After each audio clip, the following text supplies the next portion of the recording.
Ah, tá desmutada. Muito obrigada, Marco. Muito obrigada.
Boa noite, gente. A reunião já vai começar, tá? A gente está só esperando o outro monitor entrar.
Gente, a gente já vai começar daqui a pouquinho. O monitor, ele tá entrando aqui na reunião, tá? Ele que vai começar a aula.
Oi, gente, boa noite. Vocês estão me ouvindo? Estamos sim. Eu já vou abrir a aula aqui pra gente começar. Entrou todo mundo já? Eu abri a sala tem uns 10 minutinhos. Acho que já dá para ir começando, se quiser. Perfeito. Vou então Alguém vai começar. gravar, né? Alguém deve gravar.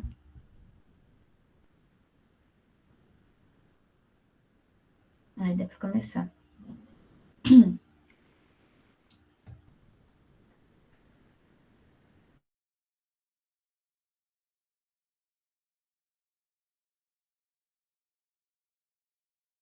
O problema é que depois de 1 hora a sala fecha.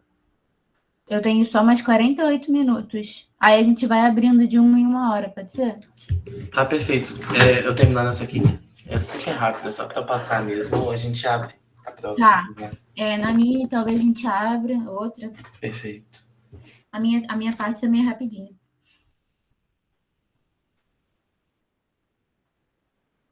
Você já vai dar as 2 aulas agora, né, Arthur?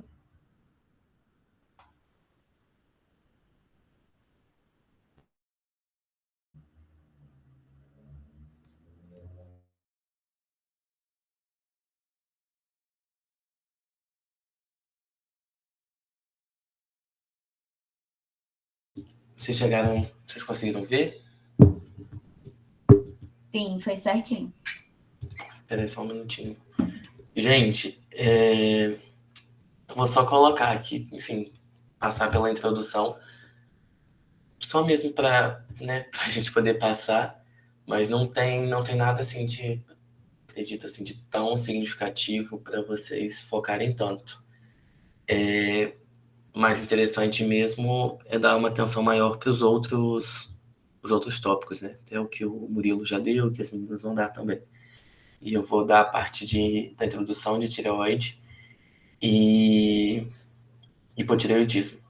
Só estou procurando aqui um outro material, só para eu ter um guia aqui e a gente poder tocar mais rápido.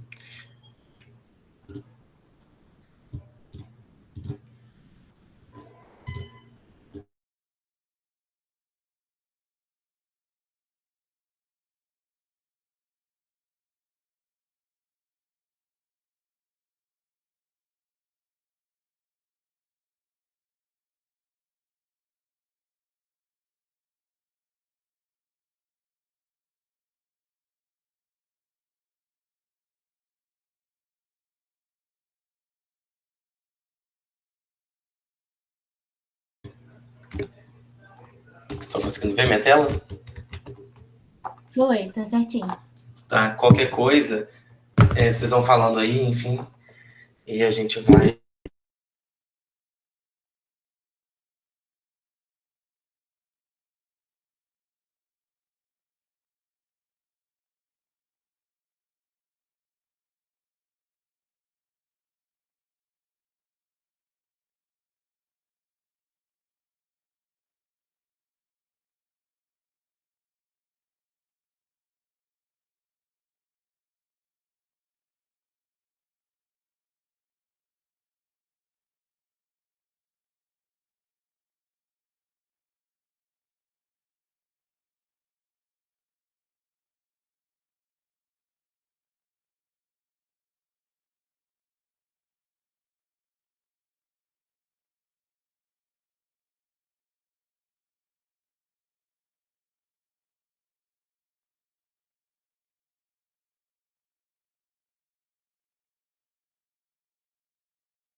Pra mim tá sem som. Arthur, você tá conseguindo ouvir a gente?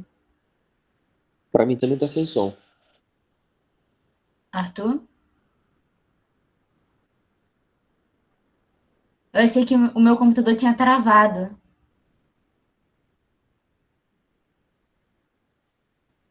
A gente não tá ouvindo.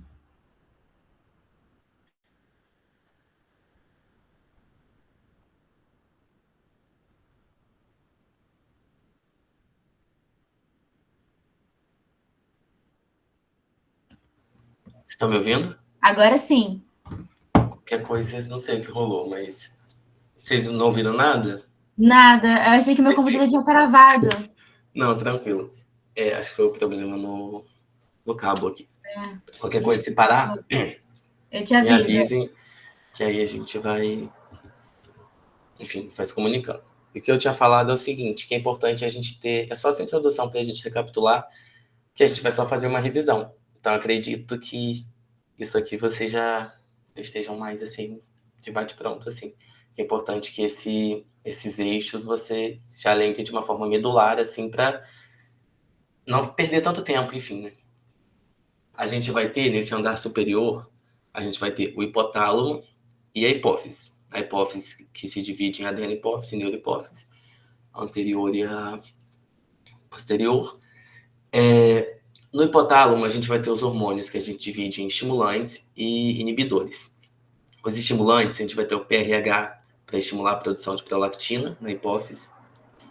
O GHRH, estimular o GH, CRH, estimular o ACTH, TRH, TSH, GNRH, FSH e LH. E os inibidores, que é a dopamina e a somatostatina. Aí é uma linha de raciocínio um pouquinho diferente dos inibidores dos estimulantes. Que os estimulantes, como o PRH, na verdade, deixa eu dar outro exemplo, então.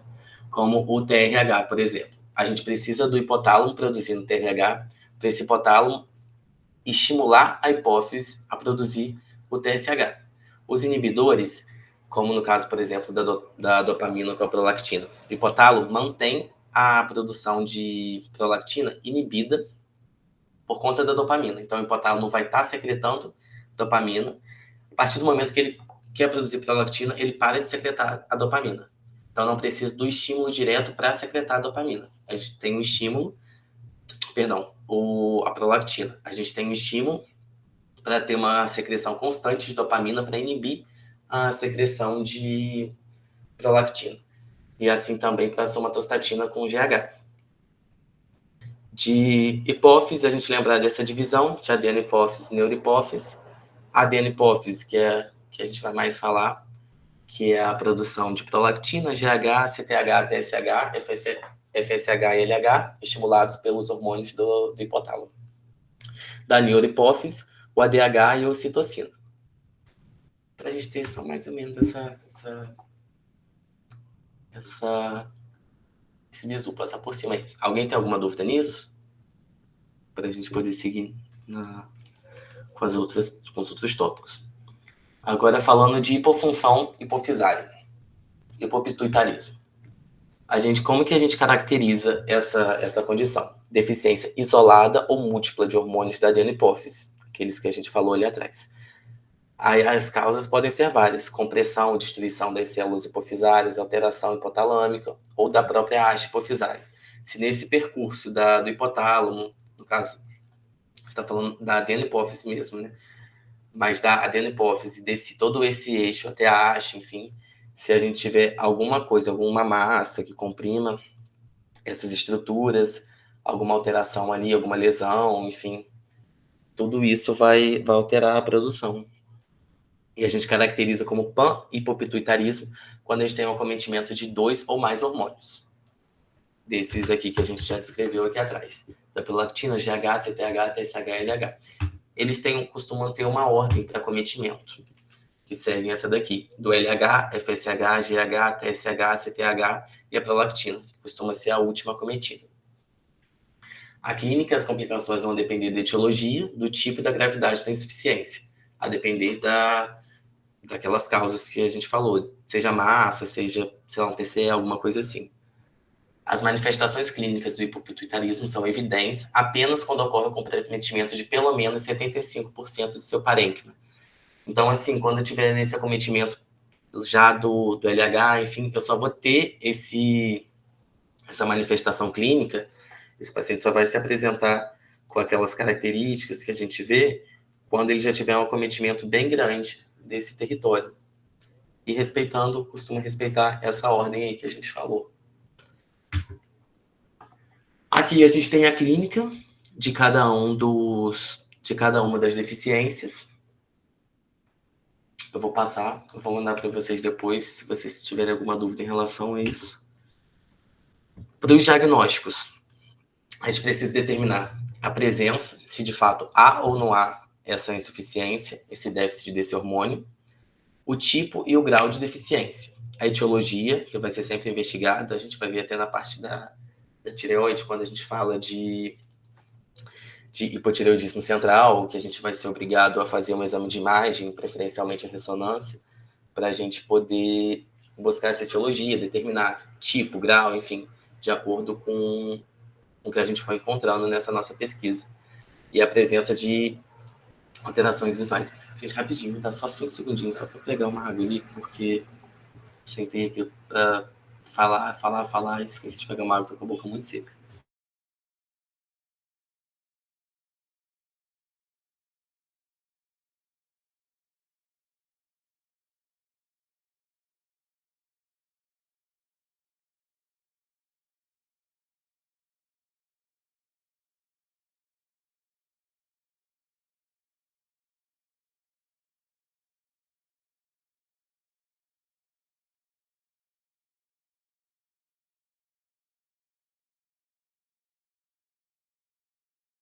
Perdão, voltei.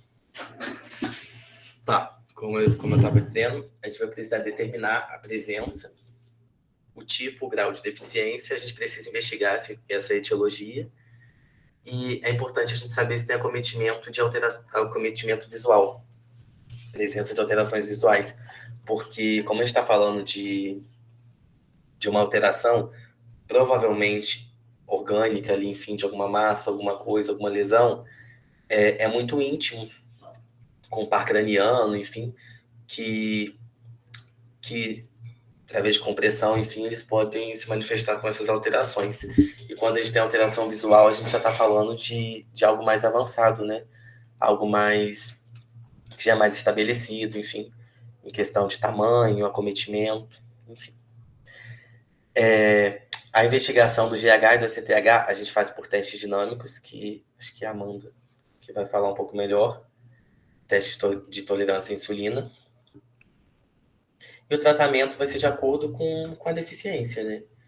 No caso, a gente vai ter que tratar a etiologia e tratar a terapia de reposição hormonal para ser adequada vai ter que ser de acordo com a deficiência identificada, o tipo, enfim, de acordo com a etiologia, presença, grau, enfim.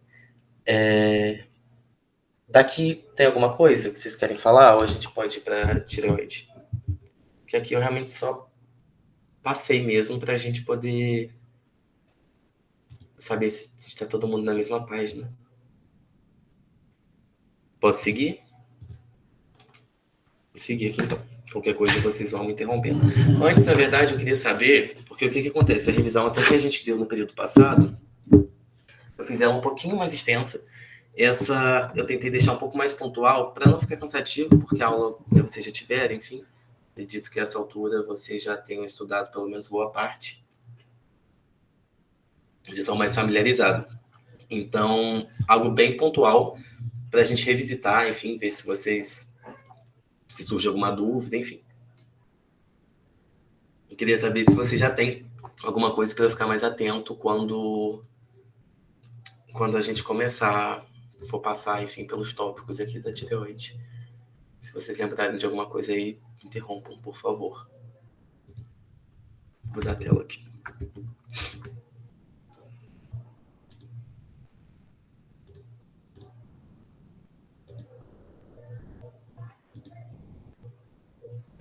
Vê se ficou a tela cheia para vocês.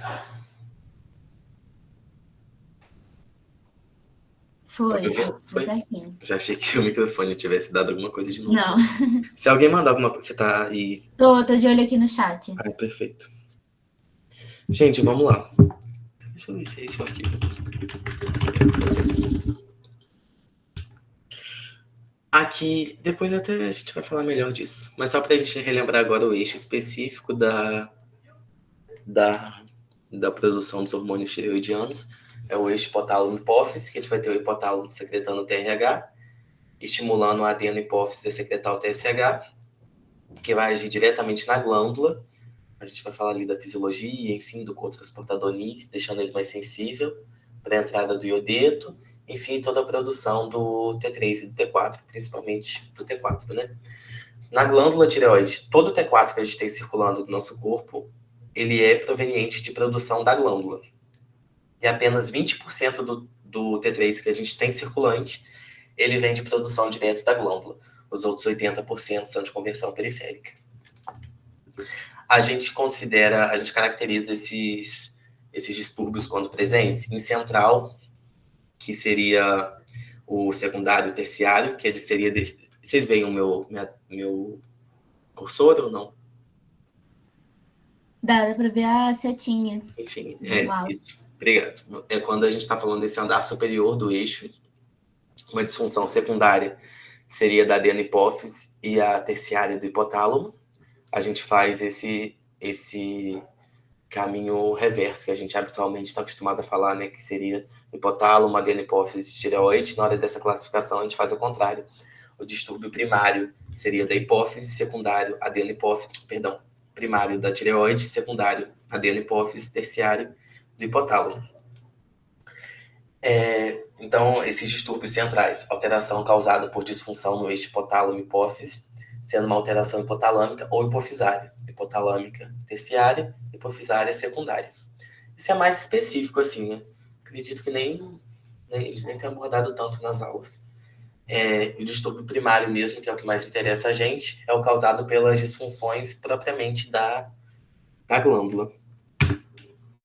Anatomia da tireoide, região cervical anterior. Ela é composta por 3 lobos, às vezes a gente encontra esse piramidal. A histologia, só para a gente lembrar desse folículo, que é importante para a gente lembrar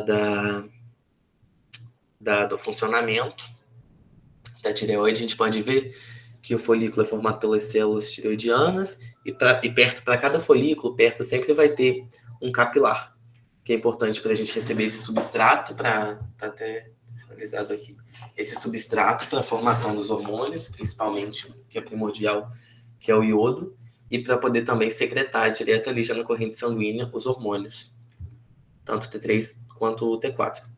A gente já vai ter esse TSH saindo da adenopófise, estimulando as células que formam esse folículo, essa parede desse arcabouço, né, desse folículo, e essa sensibilidade da célula para o TSH faz com que ela pegue um transportador que elas têm. E esse transportador vai puxar o iodeto de fora da corrente sanguínea para dentro da célula e levar para dentro do folículo. A gente vai ter dentro do folículo a formação a gente vai ter a junção por conta da tireoglobulina. Elas vão juntar MIT, DIT e DIT-DIT. Quando a tireoglobulina se acoplar a um MIT e a um DIT, a gente vai ter a formação do T3. Deixa eu ver se eu falei mais para frente. E quando a gente tiver o DIT-DIT, a gente vai ter a formação do T4, ainda acoplado à tireoglobulina. Quando for para ser liberado, enfim, todo esse conjunto, né, MIT, DIT, tireoglobulina, ou DIT, DIT, tireoglobulina, vão passar pelo lisossomo, essa tireoglobulina vai ser desacoplada de todo esse conjunto e o hormônio vai ser liberado na corrente sanguínea. O transporte. Só para a gente dar uma passada rápida. Eu tô correndo um pouco aqui, porque eu acho que vai ficar um pouco longo, tudo, mas aí se vocês tiverem dúvidas, vocês falam que eu volto, tá? E falo um pouco mais, enfim, mais detalhado. A nossa principal proteína transportadora é a TBG, globulina ligadora de tiroxina, é a que mais tem afinidade.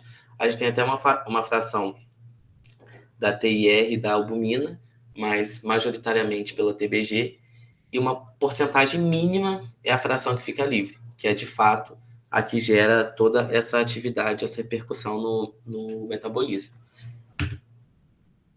que seriam a própria atuação do hormônio tireoidiano. O que o hormônio tireoidiano faz? Ele é responsável pela atividade basal, metabólica e produção de calor, aumento da frequência cardíaca e força de contratibilidade cardíaca, essencial para a formação do sistema nervoso central.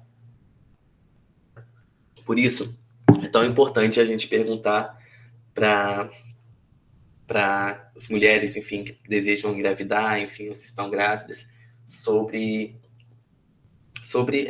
essas condições crônicas, enfim, principalmente hipotireoidismo, porque se torna irreversível depois da formação do feto essa falta de hormônio tireoidiano da mãe, no caso do feto. As malformações que ficam no sistema nervoso central. A T3 é a forma mais ativa, porém a mais instável.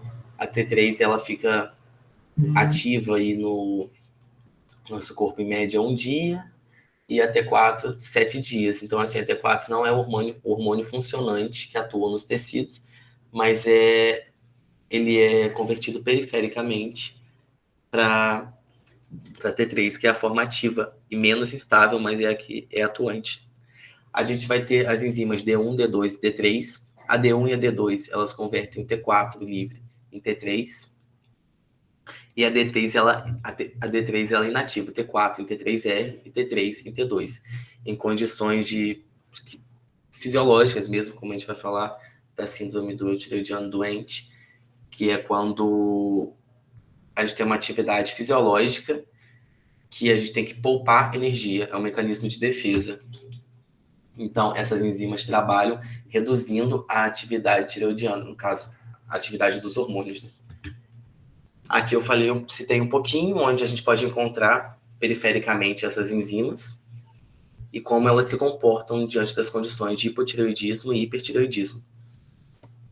A D1 e a D2, por mais que elas tenham essa mesma função, vocês podem ver que elas meio que funcionam inversamente proporcionais, né?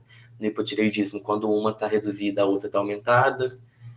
E a D3, no hipotireoidismo, ela tende a cair, e no hipertireoidismo ela tende a estar aumentada.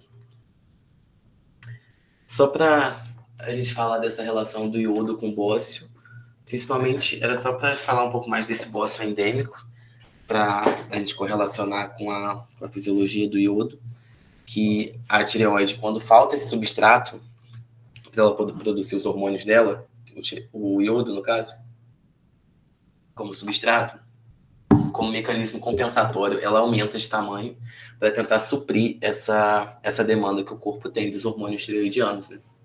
Esse bócio é endêmico, de curiosidade. É endêmico porque foi de determinada região que começou a ter uma endemia de bócios, mas era pela precariedade de iodo na alimentação.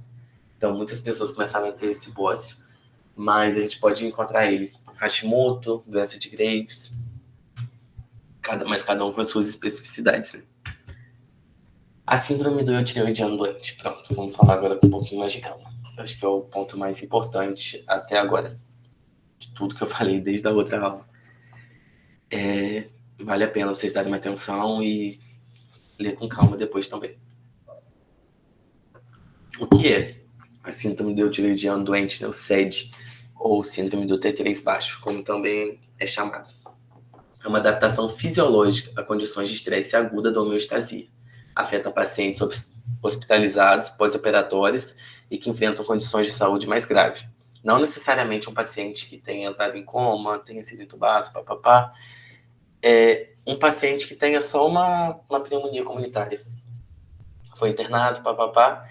Ele pode responder dessa forma. Vai de cada metabolismo, de cada reserva que esse paciente vai ter, que pode afetar ele de maneira diferente, cada afecção, enfim.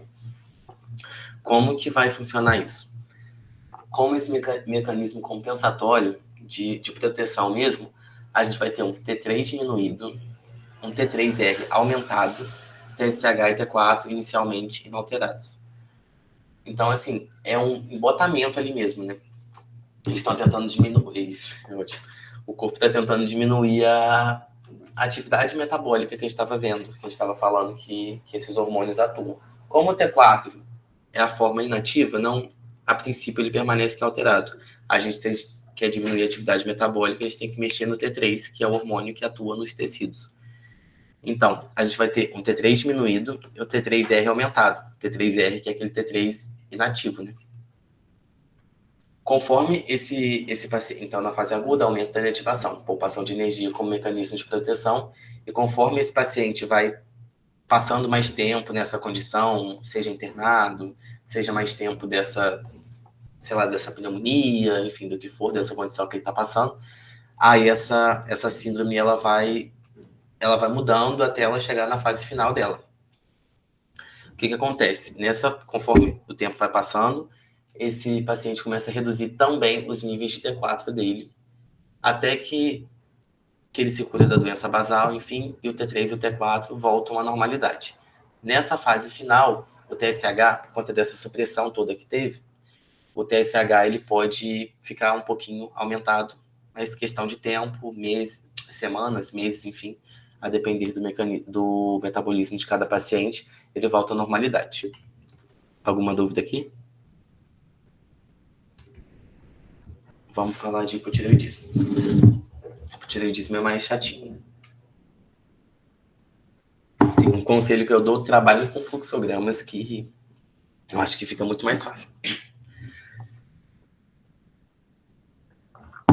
O que é o hipotireoidismo? Quando a gente fala, então, de hormônios tireoidianos ditando a frequência metabólica, a atividade metabólica de todo o corpo, se a gente fala em hipotireoidismo nessa baixa de hormônios tireoidianos, a gente vai ter um rebaixamento metabólico, então, gerado por uma ineficiência de produção ou de ação dos hormônios.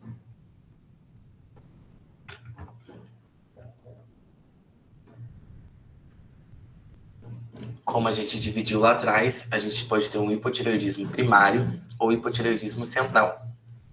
Primário é direto da glândula tireoidiana, direto da tireoide, a nossa disfunção, que é a maioria dos casos do hipotireoidismo. Exemplo, Hashimoto e tireoidectomia.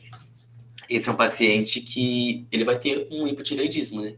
Porque se ele não tem a glândula produzindo, ele não tem de onde tirar o hormônio, ele vai ter só o TSH subindo.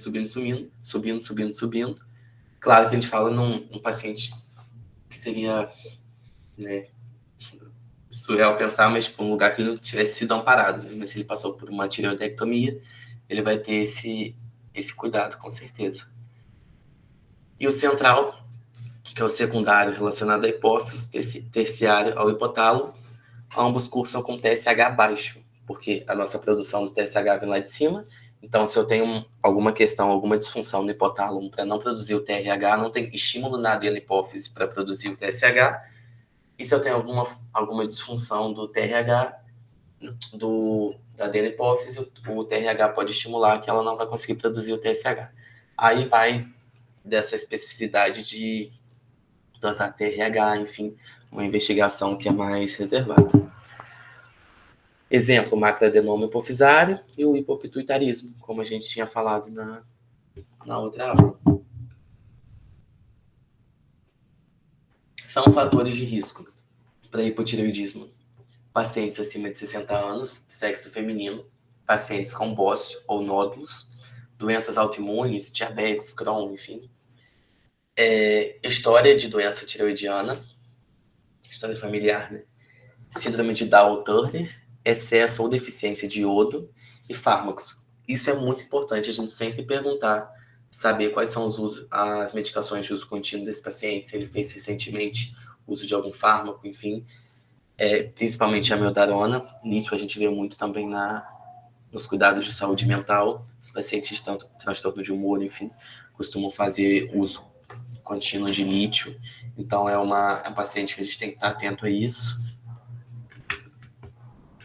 A investigação. Quando eu vou rastrear? Quem eu vou rastrear? Os pacientes, principalmente, né, que chegam com clínica pra gente, aquela clínica de rebaixamento que a gente já falou, quer dizer, a gente não falou ainda, eu acho, mas a gente deve falar aqui na frente, que é a clínica clássica. Astenia, pele seca, parestesia, sonolência, depressão, que é o diagnóstico diferencial, inclusive, na investigação clínica da depressão. A gente vai sempre investigar hipotireoidismo antes de qualquer coisa. Intolerância ao frio, ganho ponderal, distúrbios menstruais, muito importante, a presença do bócio, né? Constipação, câimbras, enfim, bradicardia, e infertilidade também é outra coisa importante da gente tá ligado nisso. Clínica, paciente que já tem alguma doença autoimune, tem uma síndrome, que agora eu não vou me lembrar o nome, que a gente nem vê muito, porque não estuda muito, porque apesar dela ter até uma certa frequência, não muda o tratamento. É uma síndrome que ela começa a acometer as glândulas do corpo. Os órgãos que atuam como glândulas, enfim, como tipo pâncreas se apresentando com diabetes, ataca a tireoide e a gente vai ter um hipotireoidismo, enfim. Ele vai indo ataca às vezes até melanócito. Enfim, os pacientes começam a ter aquelas doenças aquelas manchas hipocrômicas, né? Da vitiligo, enfim. Então, nesses pacientes com a doença autoimune, já instalada, é importante a gente ter essa atenção. Disfunção ou cirurgia prévia, radiação cervical, porque a topografia da própria tireoide, né? A gente pode ter, por radiação, ter atacado essas células foliculares. Depressão, ansiedade, porque pode ser um hipotireoidismo mascarado ali de depressão ou ansiedade. Medicamentos, foquem nesses amiodarona e lítio, que são sempre os principais, assim. E durante a gestação e pós-parto, a gente tem que estar ligado nessas gestantes, principalmente se elas têm histórico prévio de hipotireoidismo, enfim, ou se ela começa a se apresentar com a clínica. Tudo bem? Se eu pego uma paciente grávida ou que tem desejo de engravidar e E se já tiver, principalmente se tiver hipotireoidismo, eu tenho que ficar muito em cima dela, a gente vai ter que alterar essa medicação dela.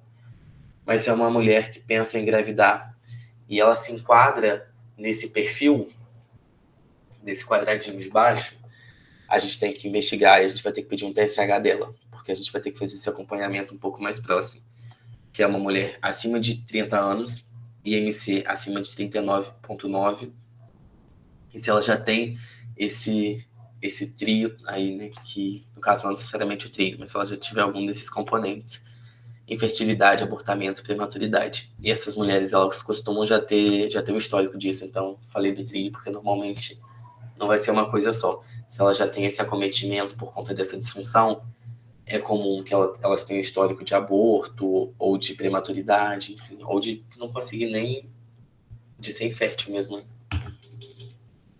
Como que a gente vai seguir essa investigação? A clínica, né?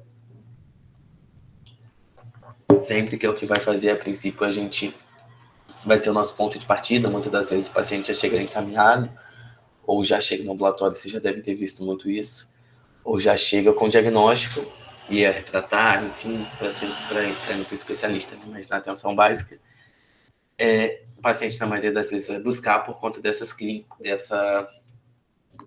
sintomas, desses sinais clínicos. No laboratório, é indispensável, o principal, o que a gente precisa sempre pedir é o TSH. Claro que o T4 vai ajudar, enfim, mas o primordial é o TSH. O anti-TPO a gente pede só para a gente buscar a etiologia, tá? Então, assim, o anti-TPO não vai servir para dar diagnóstico de hipotireoidismo. Ele serve para a gente buscar, investigar a etiologia desse hipotireoidismo. Alterações comuns que a gente pode encontrar. Opa, teve alguma coisa aí? Não, é porque a reunião vai encerrar em 15 minutos. Não, eu termino em 15. Mas aí eu abro outra. Quando tá estiver tranquilo. faltando um minutinho, eu já abro outra, mano. Me avisa quando estiver faltando uns 5, então. Tá, porque aí a gente abre outra, tá? Tá. Fica tranquilo. No laboratório, é comum que a gente tenha essas alterações casadas aí com hipotireoidismo, né? Hipercolesterolemia, hiponatremia, hiperprolactinemia, anemia. Tem até, eu estava dando uma olhada na aula de vocês, ele até fala, né, bastante. Bastante não, fala um pouco melhor dessas condições anêmicas. Hiperhomocisteinemia, elevação da creatina fosfoquinase. Outra coisa legal de falar é sobre essa hipercolesterolemia. Quando a gente pensa num paciente, falando mais essa questão do LDL, né? A gente pensa nesse paciente que está dislipidêmico, e se ele tem essa clínica de hipotireoidismo, a gente vai investigar, a gente tem esse diagnóstico de hipotireoidismo, a gente começa tratando o hipotireoidismo, porque no hipotireoidismo a gente tem os receptores do LDL, eles estão diminuídos. Então, esse LDL sérico, ele fica perdido, não tem receptor para tanto LDL, e ele fica sobrando, ele fica em excesso no sangue mesmo, né? Então, não é que não vale a pena a gente entrar com a estatina logo de cara, a gente trata primeiro o hipotireoidismo, que a gente vai aumentar esses receptores do LDL, vai ter mais LDL sendo acoplado, enfim, e vai diminuir esse LDL livre aí, né, sérico. Então, a gente sempre trata o hipotireoidismo primeiro. Até para as outras questões, enfim, a gente trata o hipotireoidismo porque a gente está falando de um hormônio que dita o metabolismo, né? Então, qualquer outra disfunção, enfim, muito provavelmente está vindo disso. Como que a gente vai fazer essa investigação? A gente vai dosar TSH e T4. Para o diagnóstico, habitualmente não se pede T3. Quando a gente tiver um TSH alto e um T4, um TSH alto e um T4 livre baixo, a gente vai pensar nessa disfunção tireoidiana, que é o hipotireoidismo primário, como a gente falou. TSH baixo e o T4 normal ou baixo, a gente já pensa nesse hipotireoidismo central, porque se o T4 tivesse elevado, a gente já teria que ir para outro caminho, né? E o que eu estava falando naquela hora da ressonância magnética, nesse hipotireoidismo central, A gente tá aí, ó. A gente vai pedir uma ressonância magnética de célula túrcica para investigar essa massa, ou o que pode ser que esteja acontecendo ali, porque a gente sabe que trata-se de um hipotireoidismo central. Então, a nossa disfunção está lá em cima, no território de hipófise e hipotálamo. Hipotireoidismo subclínico, a gente vai repetir em 3 a 6 meses. E a gente pode dosar o anti-TPO também, mas a gente não vai começar a tratar logo de cara, porque pode ser um hipotireoidismo subclínico transitório, que não se manifestou ainda nem como um clínico, mas não vai permanecer. Então, para a gente não estar fazendo uma medicação desnecessária nesse paciente, querendo ou não é hormônio, a gente vai estar fazendo além do que esse paciente precisa. Então, a gente repete em 3 a 6 meses esse TSH de novo. Né? A gente pode pedir um T4 também, enfim. Como a gente vai fazer entrar com esse hormônio, né? O T4, a levotiroxina. Falar que primeiro do clínico e depois a gente fala do subclínico. A gente vai fazer 1,6 a 1,8 microgramas quilo dia desse paciente e a gente vai seguir esse acompanhamento, porque a gente vai ter que ir tateando essa dose. A gente vai dosar o TSH e o T4 livre em 6 a 8 semanas. Então, assim, no máximo 2 meses, 1 mês e meio, 2 meses, a gente já vai ter que dosar isso de novo para saber como que tá. Se a gente vai ter que aumentar ou não. Os pacientes refratários, a gente pode, ao tratamento, enfim, depois que a gente dosar, a gente pode fazer 2,5 microgramas quilo dia. Ou 250, a gente pode deixar fixo 250, 300 microgramas dia. Aqui, ó, hipotireoidismo primário confirmado. Eu tenho que saber se esse meu paciente, ele é maior de 80 anos ou cardiopata. Eu lembro que alguém tinha comentado até, de uma outra vez, se alguém, enfim, quiser falar algo, sobre ter abaixado, enfim, ter 65. Eu não estava olhando, não sei se o professor comentou algo, fui até olhar no slide dele, tudo, no material, e no material dele ele usa até essa mesma imagem, eu nem alterei. Não sei se ele falou para vocês levarem em consideração 80, enfim, mas no material estava 80, ou cardiopata, ou então se é um hipotireoidismo grave. Se não, a gente inicia a dose plena, 1,6 a 1,8 microgramas quilo dia, e a gente vai fazendo os ajustes necessários, né? Mas no caso de um paciente maior que 80 anos, ou cardiopata, ou então um hipotireoidismo grave, a gente vai iniciar essa dose fixa de 12,5 microgramas dia. Então, vai fazer aquele cálculo pelo 1,6, 1,8 quilo, né? E a gente vai aumentar essa dose de 12,5 a 12,5 a cada 2 a 4 semanas, até que a gente tenha mais ou menos 1 micrograma quilo dia. A gente vai fazer a dose, vai multiplicar. Assim que a gente atingir esse paciente de 80 quilos, quando a gente atingir, somando 12,5, mais ou menos esses 80 microgramas quilo dia, a gente para por aí. E a gente vai estar sempre dosando a cada 6, 8 semanas que a gente iniciar o tratamento. Objetivos: TSH dentro da faixa da normalidade, T4 livre na metade superior da normalidade. O subclínico, a gente vai ter um TSH alto e um T4 normal. E aí que às vezes costuma dar um bate-cabeça, né? Que é na hora do tratamento do subclínico. Quando vai ser? TSH acima de 10, sempre. Sempre vai iniciar o tratamento. Dependente desse paciente ter menos de 65 anos ou mais de 65 anos, você vai iniciar o tratamento. TSH entre 4,5 e 6,9, a gente vai pensar em começar esse tratamento quando?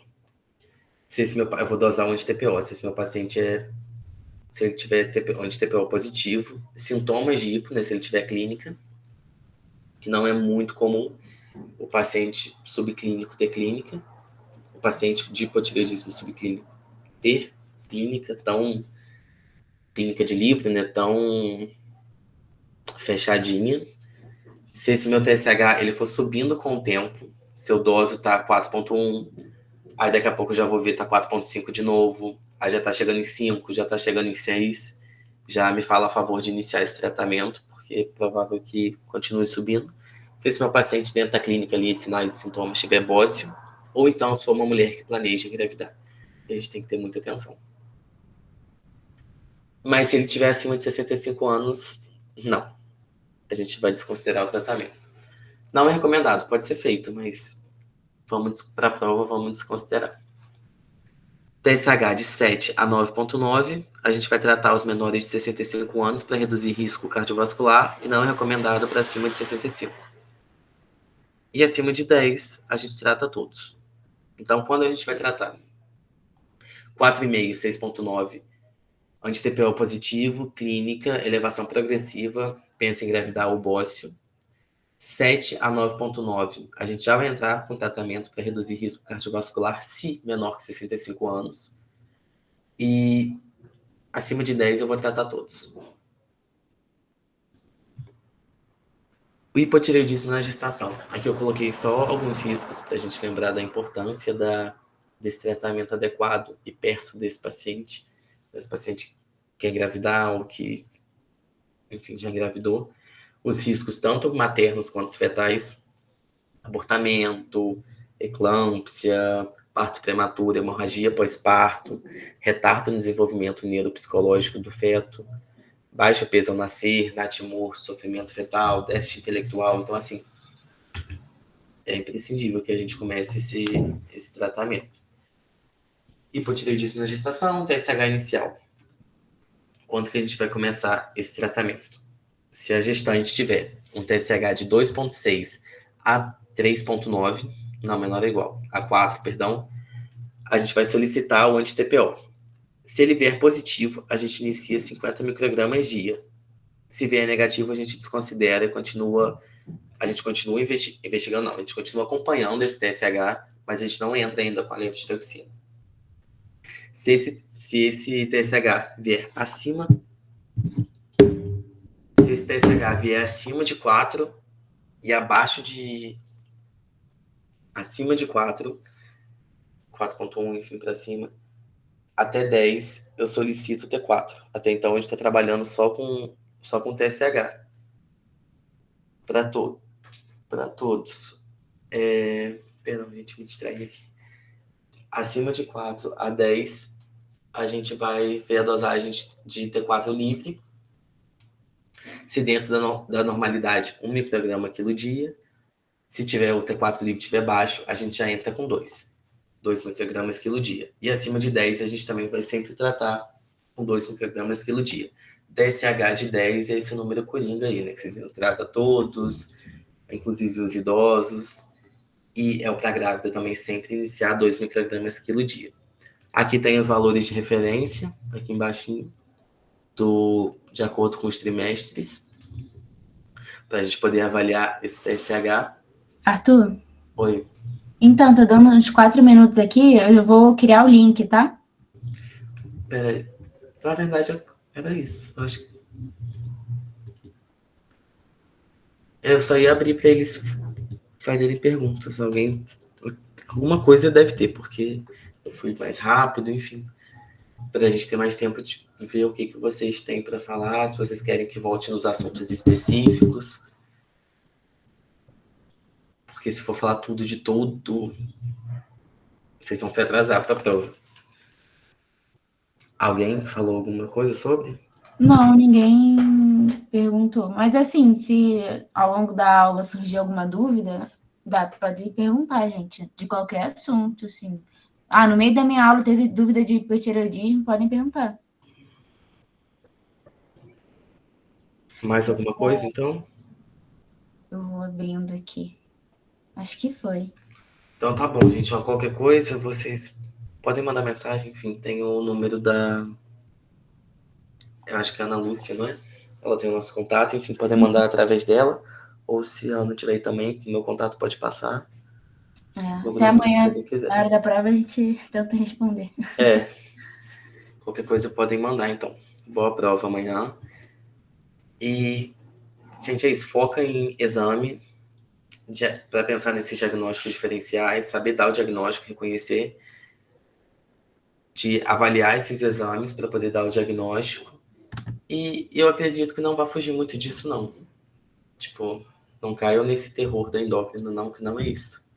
Tá? Boa prova, vai dar tudo certo. Depois mandem um feedbackzinho pra gente da revisão e da prova também, só pra gente saber, tá bom? Mandei aqui Beijos. o segundo link já no grupo, gente. Entrem aí. Vou sair aqui.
ele vai estar positivo, que é patognomônico de Graves.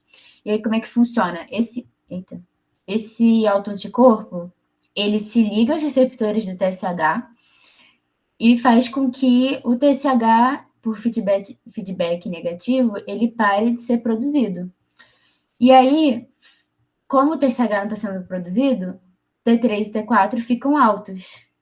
E aí caracteriza o hipertireoidismo. Tudo bem, gente, até aqui?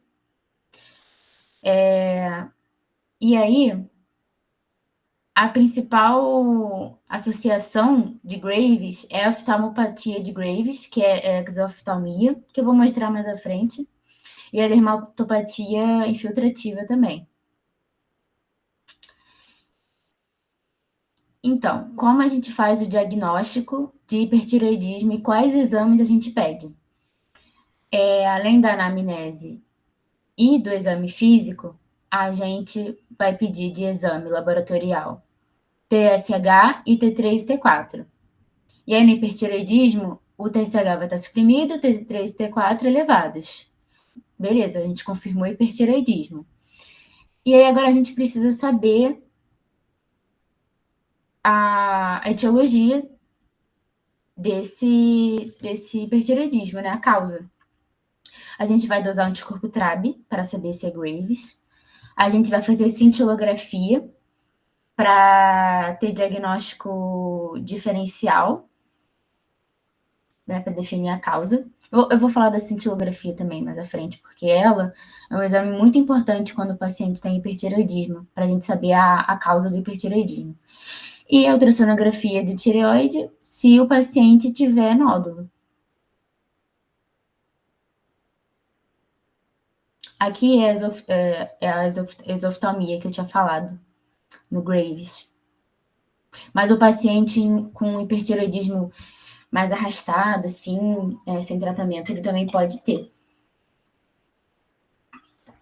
Vou beber uma água aqui. E o tratamento de hipertireoidismo? A gente faz com metimazol, principalmente. Esse aqui é um tratamento temporário, porque a gente precisa fazer o tratamento definitivo do hipertireoidismo. O tratamento temporário é com metimazol e o propiltiracil no primeiro trimestre da gestação. É importante isso. Na população em geral, a gente faz metimazol, mas se a paciente estiver grávida, a gente faz com o propiltiracil no primeiro trimestre e aí depois a gente troca para o metimazol. Porque o metimazol, ele é teratogênico, ele vai causar má formação no feto. Então, a gente, no primeiro trimestre, não faz metimazol. E o propiltiracil, ele é hepatotóxico, então não é bom a gente também usar por muito tempo. Aí, no segundo e terceiro trimestre, a gente troca para o metimazol. Mas o tratamento definitivo mesmo é com a radioterapia. Para a gente, destruir a glândula. Mas também pode fazer a cirurgia e fica a critério do paciente, se ele prefere tirar a tireoide ou se ele faz a radioterapia. E a gente também pode fazer beta-bloqueador para controlar a taquicardia do paciente. Agora a gente vai falar sobre outra causa de hipertireoidismo, que é o bócio uni ou multinodular tóxico. O bócio multinodular, o próprio nome já diz, são vários nódulos hiperfuncionantes, que secretam hormônios tireoidianos. E a gente também tem o bócio uninodular, que é o adenoma tóxico ou doença de Plummer, que é um nódulo único que produz hormônio tireoidiano. O diagnóstico é de hipertireoidismo, e aí quando a gente vai fazer a cintilografia, na cintilografia mostra ou um nódulo único hipercaptante ou vários nódulos hipercaptantes.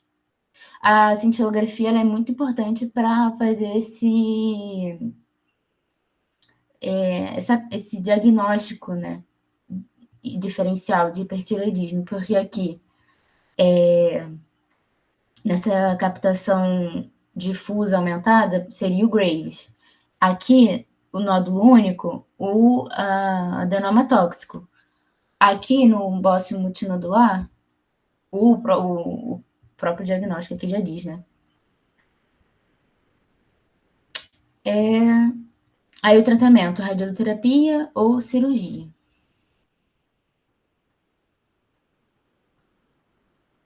Tudo certo. Bom, de hipertiroidismo, gente, é basicamente isso. Eu vou fazer umas questões mais à frente para fixar. Agora eu vou falar de nódulo tiroidiano. Então, como é que a gente faz essa investigação de nódulo, né? O paciente tá na consulta e às vezes ele relata que sentiu um nódulo, ou você vai fazer o exame físico e palpa um nódulo. E aí, quando tem um nódulo, a gente faz a ultrassonografia, um Doppler. E nessa ultrassonografia, a gente faz a classificação de TIRADS, é importante essa classificação para saber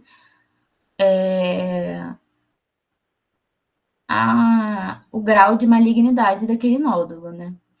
E quais são os critérios de malignidade? É muito importante saber todos, gente. Quais são os critérios de malignidade? Quando o nódulo ele é irregular, quando ele é mais alto do que largo, quando ele tem microcalcificações, quando ele é hipoecogênico, quando ele cresce rápido e quando ele tem vascularização. Esses são os critérios de malignidade. E dependendo do TIRADS do paciente, a gente faz a PAF para saber se o nódulo ele é maligno ou não. E o tratamento do nódulo depende, né, do TIRADS dele. Se for um TIRADS baixo, né, um nódulo benigno, a gente faz acompanhamento com ultrassonografia. Se for maligno, aí depende. A gente faz cirurgia para tirar a tireoide. Enfim, a gente avalia. Aí aqui é um resumão do que eu falei. Tem um nódulo. Então a gente tem que ver pela classificação do TIRADS. O TIRADS que não precisa fazer PAF. A PAF é só quando é o TIRADS 3, 4 ou 5. Então, se for um TIRADS 1 ou 2, a gente faz a observação. Não, tem hipertiroidismo, aqui na cintilografia diz que o nódulo é frio. O nódulo frio, ele não é um critério de malignidade, mas é um achado suspeito, né, de malignidade. Então, nódulo frio, a gente faz a PAF. E se for um nódulo quente, aí é um nódulo que produz hormônio tiroidiano. A gente vai tratar com radioterapia. E aí aqui é importante, gente, de acordo com a PAF, de acordo com o TIRADS e com o tamanho do nódulo que a gente faz a PAF, né? Então, quanto maior o TIRADS, menor precisa ser o nódulo para a gente fazer essa PAF. Porque quanto maior o TIRADS, maior o grau de suspeição de malignidade desse nódulo. Então, a gente fica menos criterioso, assim, para fazer a PAF. Então, quanto menor o nódulo, a gente faz a PAF, que é a punção aspirativa por agulha fina. Tá aqui.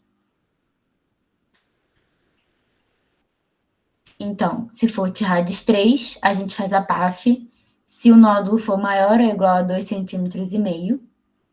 Se for maior ou igual a 1,5 cm. E TIRADS 4, a gente faz a PAF. E TIRADS 5, se o nódulo for maior ou igual a 1 centímetro, a gente faz a PAF. Basicamente, para a prova, gente, os critérios de TIRADS que são mais importantes, tá? Melhor focar neles. E aqui a gente já tem uma questão para fixar. Tá tudo certo, gente? Até aqui. Se tiver qualquer dúvida, podem mandar. Aqui uma questãozinha. Larister, sexo feminino, 27 anos, grávida de 10 semanas. Foi diagnosticada com hipertireoidismo. Aos exames laboratoriais, ela apresenta TSH, aqui o valor TSH, ele está suprimido, né? E T4 livre, aumentado. Ela está sintomática, ela tem tremor, palpitação e perda de peso. Os sintomas clássicos aqui, né? Qual é a abordagem terapêutica correta para essa paciente? A gente vai aguardar o segundo trimestre para iniciar o tratamento? Não, a gente tem que tratar logo, porque ela está sintomática e está grávida também. É um risco a paciente grávida com hipertireoidismo. A gente vai realizar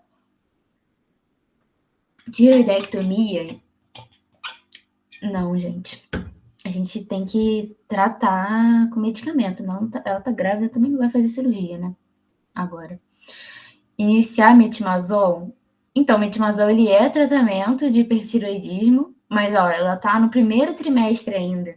Antes, ela tá com menos de 12 semanas. Então, a gente vai tratar ela com propiltiracil, que é o tratamento no primeiro trimestre. Aí, fez 13 semanas de gestação. Aí a gente vai pro metimazol.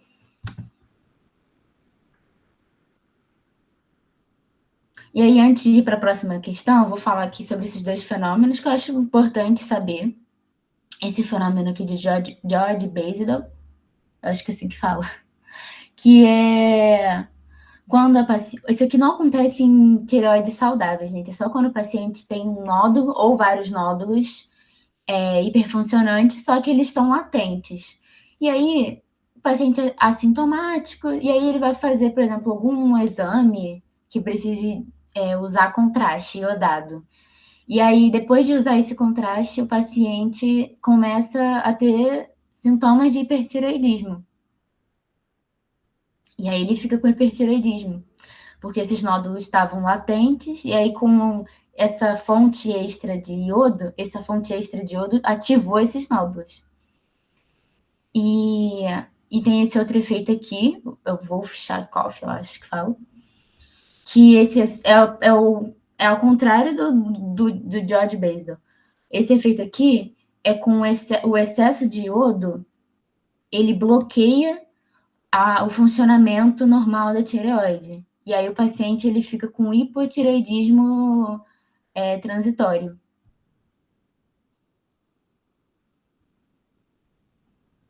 Então é isso, gente. Esses dois fenômenos aqui são importantes de saber. E aí tem uma questão sobre isso. Ana, uma mulher de 60 anos que vive em uma área rural, foi diagnosticada com bócio multinodular há vários anos, mas nunca apresentou sintomas. E os exames de função da tireoide sempre normais.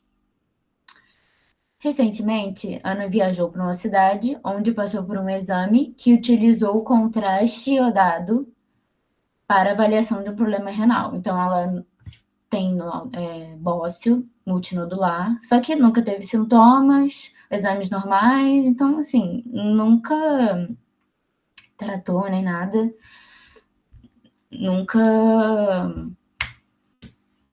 viveu normalmente, né? E aí, depois de usar esse contraste iodado, uma semana após o procedimento, ela começou a sentir palpitação, perda de peso, suor excessivo, nervosismo, sintomas de hipertireoidismo.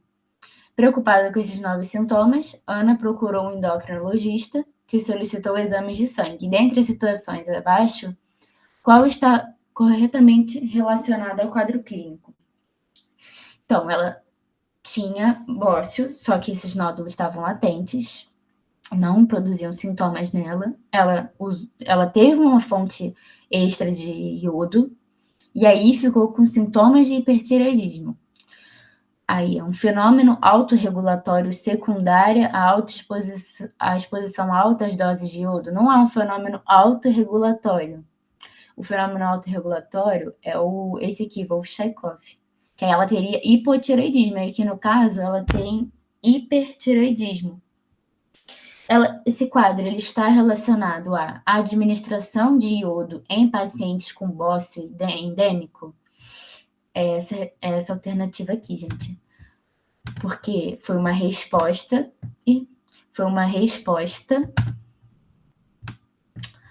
do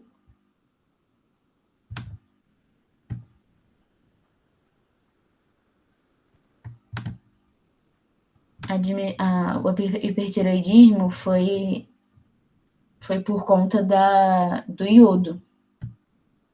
Aí ativou esses nódulos latentes que ela tinha. Tratamento de hipertireoidismo, não, gente, ela com tionaminas, não. Que seria aquele metimazol, né? Não, gente. Não seria isso.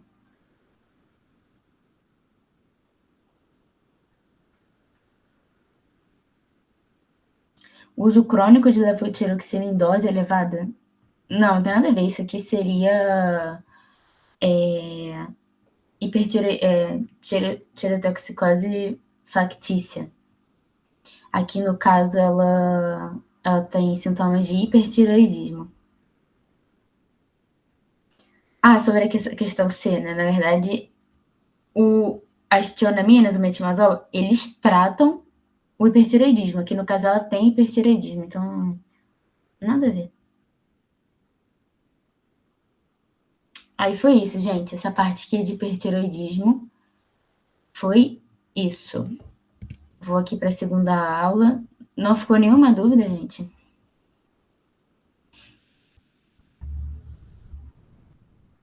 Eu vou para a próxima aula, então, logo, para não ficar tarde.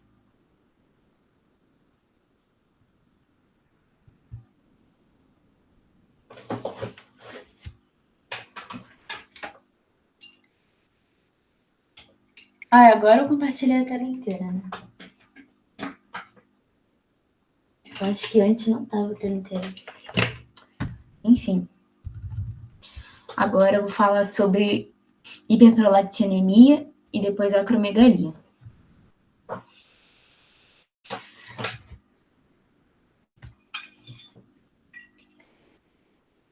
Então, gente, a definição de hiperprolactinemia é o nível sérico elevado de prolactina. A prolactina, ela é produzida pela hipófise e ela tem uma função muito importante na reprodução feminina. Ela está ligada à lactação, ovulação, menstruação. Então, ela é muito importante. Se a paciente, por exemplo, está querendo engravidar e não consegue, um dos hormônios que a gente precisa investigar é esse aqui.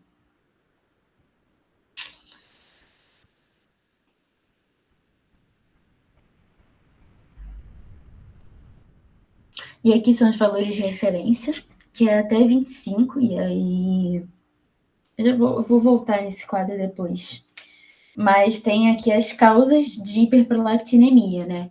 Que são os adenomas hipofisários, que podem ser microprolactinoma ou macro. Amanda, Oi? tá travado no Boa Prova. Ih, caramba. Peraí. Eu preciso parar de... agora entendi. Porque... Ai. Pera. Por isso que eu tava compartilhando em tela cheia o outro. Vou voltar aqui. Agora vai.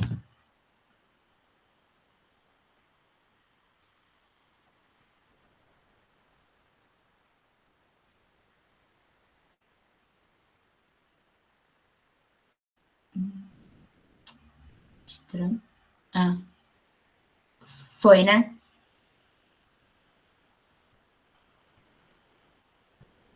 Então, gente, eu acho que foi nessa parte aqui da hiperprolactinemia. Aqui, então, voltando, eu estava na tabela de valores de referência, que são as causas de hiperprolactinemia, que tem os adenomas hipofisários, que podem ser micro ou macroprolactinomas. Também tem as causas por medicamento, que é o principal, assim. Tem causa fisiológica, que é a gravidez, tem causa patológica, que seria o hipotireoidismo primário, que seriam os prolactinomas também. E quais são os sintomas de hiperprolactinemia? Os principais que a paciente vai relatar são amenorreia, que é a ausência de menstruação, ou oligomenorreia, que é a diminuição ali da menstruação, a galactorreia, que é a saída de secreção pelas mamas, mesmo que a paciente não esteja grávida, mesmo que a paciente não esteja no pós-parto, infertilidade também, diminuição da libido, ela vai relatar tudo isso aqui. E aí, também tem a cefaleia e alterações visuais, mas isso aqui, gente, é em casos, assim, de macroadenomas grandes, porque eles fazem compressão ali da haste hipofisária, fazendo com que a paciente tenha sintomas visuais, aí ela tenha perda do campo de visão. Isso aqui é num caso de um caso mais arrastado, assim, de um macroadenoma grande, tá? E tem aqui, como é que a gente faz o diagnóstico de hiperprolactinemia? Tem até esse quadrinho aqui que é melhor, tá resumindo bem. Primeiro, a gente deve excluir gravidez, então a gente vai dosar o beta-HCG. O beta-HCG deu negativo, então a gente vai dosar a prolactina. E aí, mesmo assim, a prolactina deu alta, mas mesmo assim ela deu menor que 100. Então, a gente vai excluir outras causas. A gente vai excluir hipotireoidismo primário, dosando aqui os hormônios tireoidianos. A gente vai excluir outras causas de adenoma hipofisário, como, por exemplo, a acromegalia, que eu vou falar mais à frente. A gente vai dosar esse GF1 para afastar a acromegalia. Aí, mesmo assim, deu ali entre 25 e 100. Então, a gente também vai perguntar para a paciente se ela usa algum medicamento. Não usa nenhum medicamento. Poxa, a gente excluiu gravidez, excluiu medicamento, excluiu hipotireoidismo, excluiu a acromegalia, né? Outra causa de adenoma hipofisário. Aí a gente orienta a paciente a não fazer atividade física intensa, a não fazer estímulo mamário antes da coleta, porque isso também altera o resultado da prolactina. E mesmo assim a prolactina veio aumentada, a gente vai passar a ressonância de sala túrcica para saber se tem um adenoma ali. Então, a gente pode ter um microadenoma, e depois eu vou consertar aqui, que é menor que 1 centímetro, e o macroadenoma, que é maior ou igual a 1 centímetro. Aqui, gente, importante. Quando é que a gente vai solicitar esses dois exames aqui, a macroprolactina e a prolactina diluída? A gente vai dosar a macroprolactina quando a paciente tem valores elevados de prolactina, mas sem sintomas de hiperprolactinemia. Então, ela não tem a saída de secreção de leite pelas mamas, ela não tem a amenorreia, mas a prolactina dela é alta, então a gente vai dosar essa macroprolactina. A paciente tem uma prolactina normal ou levemente aumentada, mas ela tem um macroprolactinoma muito grande. E aí, gente, o que a gente faz? Pode estar tendo um erro ali de laboratório na hora de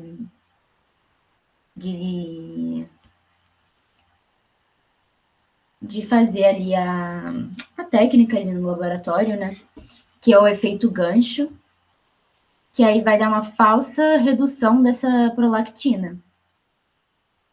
Porque o tumor é tão grande que ele produz tanto hormônio que faz com que sature esses anticorpos aqui aí na hora de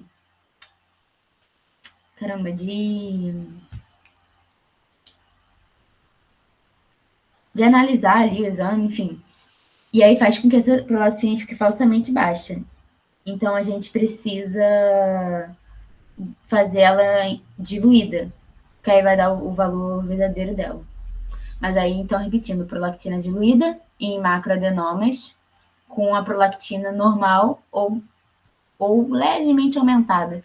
Porque naquela tabela de valor de referência que eu falei antes... Nossa, tá travando.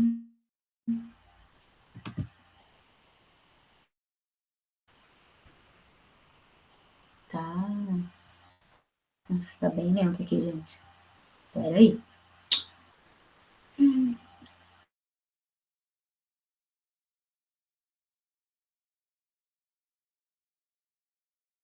Tinha um valor de referência ali, se eu não me engano, entre 200 até 1000 de prolactina.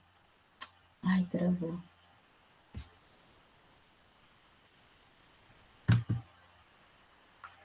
Travou real aqui.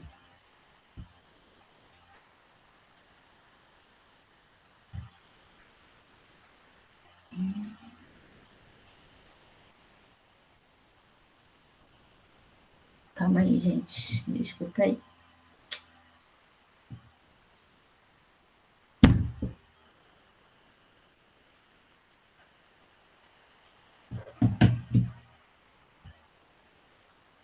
Não sei se vocês estão me ouvindo.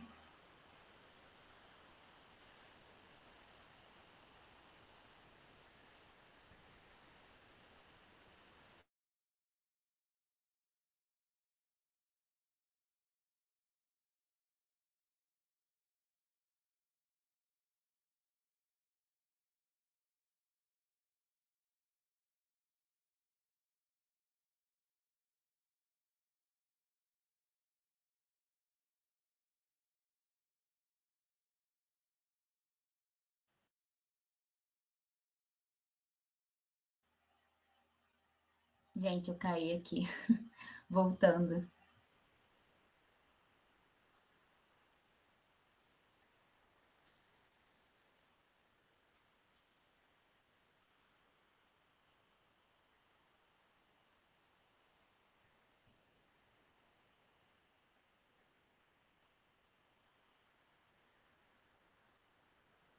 Então, eu estava na prolactina diluída.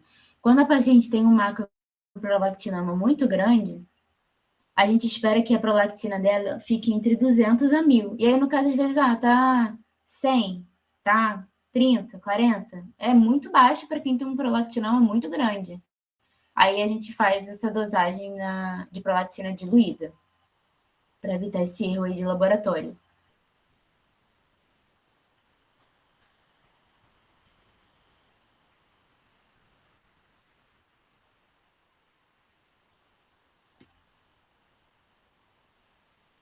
E o tratamento, isso aqui é muito importante, porque o prolactinoma, ele é o único tumor que regride com o uso de medicação. Então, antes da gente, assim, não precisa fazer, antes de tentar a cirurgia, a gente vai fazer a medicação, que é principalmente a cabergolina. Aí, assim, a paciente não se adaptou à medicação, ou mesmo assim o tumor continua crescendo, aí sim a gente faz a neurocirurgia para retirar o tumor, mas a gente sempre vai tentar a medicação.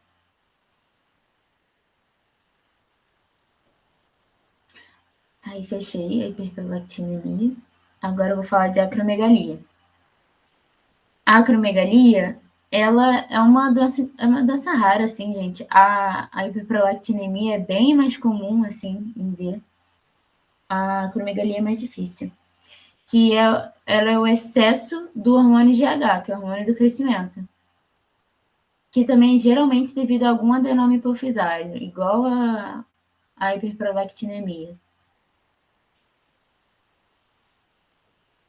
E aí, o paciente tem como sintomas principais o crescimento de órgãos, de tecidos, de partes moles. Então, ele vai ter principalmente isso aqui, ó, crescimento de mãos e pés. Ele vai relatar que o número do sapato está aumentando, porque é uma doença insidiosa. Então, assim, demora para o paciente notar os sintomas. Ele vai... Ela é muito aos poucos, assim. Mas ele vai relatar principalmente isso, assim, crescimento da mandíbula, as mãos e pés estão aumentando. E aí, de complicações mais crônicas, né, seriam as complicações já, por exemplo, o coração está crescendo, aí vai ter esses sintomas, assim, mas é um caso mais arrastado. E como a gente faz o diagnóstico? A gente vai dosar GH e IGF-1. O IGF-1, que eu até falei ali, que é o fator de crescimento semelhante à insulina 1, o IGF-1 ele é o principal exame para a gente fazer a triagem. E aí, dosando esses dois e eles estão altos, a gente confirma a acromegalia. Um dos dois deu baixo, aí a gente faz o teste com TOTG também, para ver o GH, e aí para fazer o diagnóstico. E aí a gente também faz a ressonância para saber se tem um adenoma hipofisário, para saber se essa é a causa, né, da acromegalia.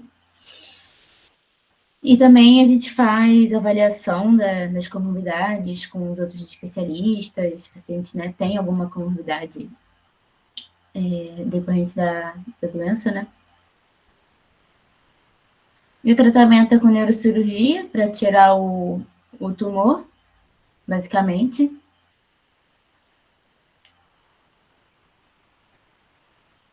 Não tem muito que se alongar, assim, não é tão comum, não. E aqui tem uma questãozinha, tem duas questões para a gente fazer. Mulher, 37 anos, investigação devido à menorreia, seguida de galactorreia. Então, ela tem ausência de menstruação e saída de secreção de leite pelas mamas. Realizou exames para afastar provável gestação, que mostrou beta-HCG negativo, além de prolactina de 120, que tá elevado, né? Função tiroidiana e ovarianas normais. Então, a gente já excluiu a gravidez e a gente excluiu, né, hipotiroidismo. Nega o uso de qualquer medicação, a gente também já negou aqui medicação. Foi solicitada a ressonância de célula túrcica, onde foi confirmada a presença de microadenoma hipofisário com 0,8 centímetros. Então, a causa aqui é patológica, um adenoma hipofisário. Mediante a isso, o clínico resolve tomar conduta. Dentre as alternativas abaixo, qual é a conduta correta? Iniciar tratamento com hormônio tiroidiano? Nada a ver, gente. Ela não tem hipotireoidismo, ela tem hiperprolactinemia. Iniciar tratamento com agonista dopaminérgico? Sim, gente. Que é a cabergolina. A gente vai tratar com cabergolina. Lembrando,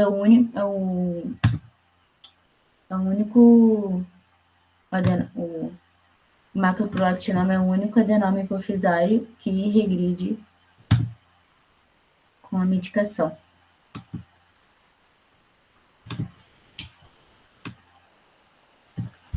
Encaminhar para radioterapia? Não. Encaminhar a paciente para a neurocirurgião para remover o tumor? Se por acaso a medicação não funcionar e o tumor continuar crescendo, aí a gente faz a neurocirurgia. Mas a gente tenta a medicação antes, sempre. Mas tem outra questão. Maria, sexo feminino, 45 anos, é encaminhada endocrinologista devido a sintomas de cefaleia constante e alteração na visão, principalmente quando olha para os lados.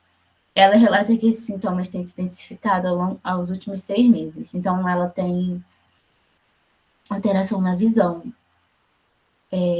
provavelmente perda de visão, né? Do campo de visão, que é já um quadro mais arrastado aí, né?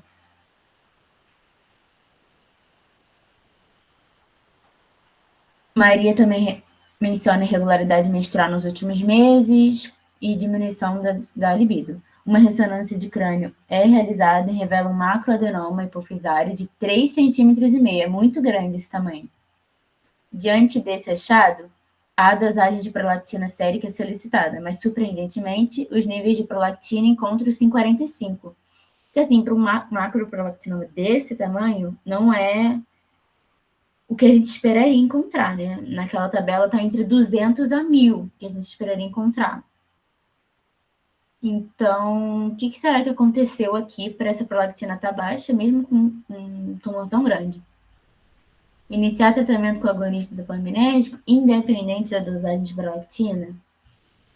Então, assim, tá mais ou menos certa, né? A gente assim, começa, a gente tem que tratar com a cabergolina, mas a gente tem que antes excluir aquele efeito gancho, né? Então, a gente vai fazer a dosagem da prolactina diluída para, assim, para saber se é isso mesmo que está causando essa prolactina baixa. Considerar o tumor como clinicamente não funcionante, devido aos níveis normais de prolactina, e prosseguir com o monitoramento, sem intervenção. Não, assim, não, o nível de prolactina dela não está normal, que é o valor de referência abaixo de 20.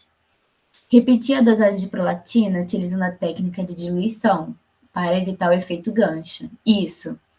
Essa aqui, gente. A gente precisa confirmar se está tendo efeito gancho ou não. Encaminhar para a cirurgia, primeiro a gente precisa excluir esse efeito gancho, e aí, como ela está tendo sintoma visual, aí sim a gente caminha para a cirurgia, né? Nesse caso aqui, a gente não tem nem tentaria a medicação antes, né? Porque tem que fazer cirurgia mesmo. Tá? Esse tumor está muito grande, está fazendo alteração visual na paciente. Última questão. Paciente de 56 anos, encaminhada da cardiologista, por apresentar clínica compatível com cardiomegalia hipertrófica e esplenomegalia, que é aumento do coração e aumento do baço. O cardiologista notou presença de macroglossia, que é o aumento da língua, e crescimento de extremidades, do queixo, nariz e orelha. Então, aqui só crescimento de órgãos, né? E partes moles, enfim. Recentemente descobriu que está com diabetes e que não melhora mesmo com medicação. Notou que, com o passar dos anos, seus sapatos não calçam mais. Então, aqui também teve crescimento dos pés. Diante da clínica, quais seriam os exames corretos para a gente fazer o diagnóstico? Fator de crescimento semelhante à insulina, tipo 1, sim, que é o IGF-1. E cortisol, não. Cortisol não faz parte do diagnóstico de acromegalia. IGF-1, sim. A hormônio adrenocorticotrófico, não, nada a ver com acromegalia. GH e cortisol, o GH faz parte também do diagnóstico da acromegalia, mas o cortisol não tem nada a ver. Aí só sobrou a letra A, que é GH, e IGF-1, que é o fator de crescimento semelhante à insulina tipo 1, que são os dois, assim, principais exames para a gente fazer diagnóstico de acromegalia. E é isso, gente. Foi isso. Tudo certo? Se tiverem alguma dúvida, podem me mandar aqui ou no WhatsApp. Vou tentar responder. Mas foi basicamente isso, gente. Tentei resumir aqui o que eu acho de principal para a prova.